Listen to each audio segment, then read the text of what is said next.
Hello everyone, my name is Tyler, and today we're going to be talking about microscopy in our genetics section. Microscopy involves using microscopes to examine objects that are too small to be seen by the naked eye. Here's our lesson overview for this video. First, we're going to talk about our overview of microscopy. Next, we're going to talk about optical microscopy. And last, we're going to talk about electron microscopy. So let's talk about our overview of microscopy. There are two types of microscopy, optical and electron microscopy. Here, let's go over immunohistochemistry. So this is preparing slides for visualization under a microscope. So first, you'll collect your tissue. This can be human tissue, animal tissue, pretty much anything. You'll then fix it. That will involve cross-linking all of the proteins to each other using something like formaldehyde.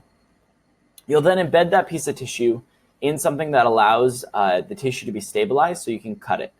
This can be wax, something like Jell-O, anything that will allow you to take thin slices. You'll then section it. You'll take your slices on something like